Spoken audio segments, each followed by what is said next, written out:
Thousands of unclaimed bodies lie in morgues and unmarked graves around the world. They aren't missing identities like Jane and John Doe's. They're missing families. They're called unclaimed persons. I'm sort of part genealogist, part detective. I can find the deceased, but I can also find the living.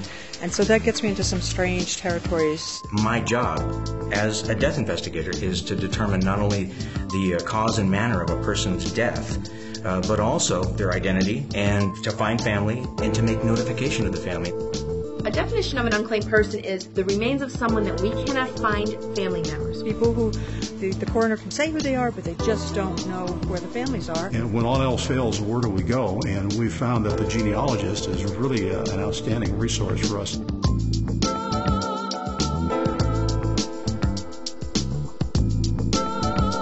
The following stories are true.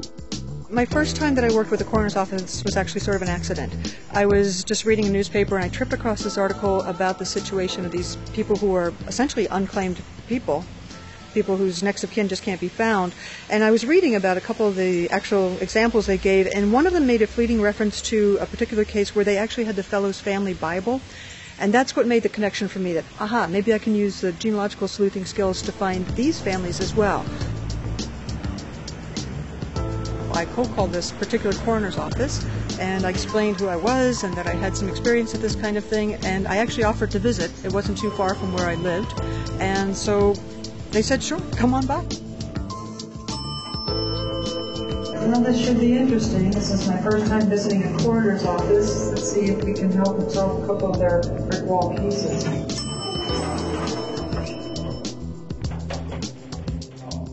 I went to the coroner's office and they showed me what they had. They had a couple items that had been in the deceased's possession and so forth, but they had done a little detective work up front, gave me a running start. The first case I think we should start with here is Mr. John Finch. It was called in to us June of 1999 by the Scranton Police Department. 99. Mr. Finch was found in his home on Vine Street in Scranton. That's up in our hill section here. They showed me some materials associated with the case. And the first thing I noticed, there was an ID for the deceased, and it turned out he had been an African-American from Kansas. Can I put that? Would that be okay? Sure. It's not a driver's license. It's what we have in Pennsylvania is a photo ID. Okay, control number, expiration. Oh, date of birth, great, okay. This vital information is on the back. Yeah. This was my case. I remember doing this, and I remember going through some phone numbers. And we tried that. That didn't work. It was sort of like being a detective. They pulled out all the records. They showed me IDs. They showed me pictures of the people. They showed me their phone records. They gave me all the clues that you see on CSI. One more thing, Megan, we found in the apartment was, of course, his certificate of birth, which came back to the state of Kansas. Okay. Okay. Kansas, wow. The thing we had to go along with that was what we thought was a family Bible, which we took out of his apartment also. If you want to review this. And then they showed me the family Bible, and what jumped out at me was the fact that all the names in the Bible were Slavic. So when I saw the mixture of African-American family from Kansas and Slavic family from Pennsylvania, I said, there's a bit of a disconnect here. I didn't want to take the original, so I took a digital camera with me and took snaps of everything, took them home and picked out all the little clues and treated it just like a genealogy case. Started entering the data into software and started following the trail. Coroners everywhere are dealing with the problem of unclaimed persons. Of the 10 to 12% that arrive here at Moses Taylor Hospital for autopsies, 3 to 5% remain unclaimed. It's a rarity. The vast majority of cases we are able to locate family. If we don't, we have to go through a court process to get that person buried. They sit sometimes in a morgue for 2, sometimes 3 months. When we get the call from the hospital that a person has died of natural causes, but their family members are unknown, we know their identities, but we don't know how to reach their families, then we grind into gear. Sometimes what we have to do is go through their apartment. We take a police officer, we go through their mail.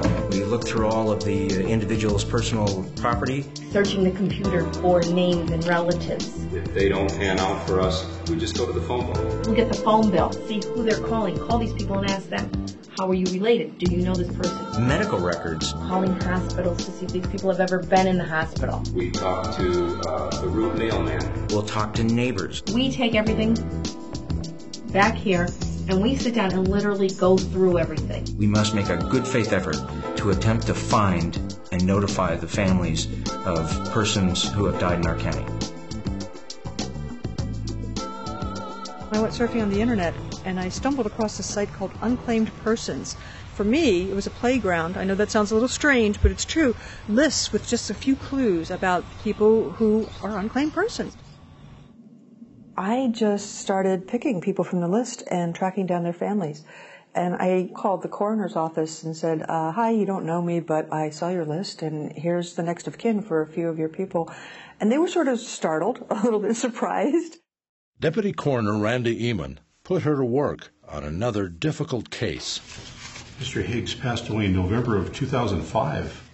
He was actually found in a parked Jeep in the open desert. Condition of his remains were less than favorable. We'll just leave it at that. And he was positively identified by fingerprints, but we've never been able to locate next of kin for him.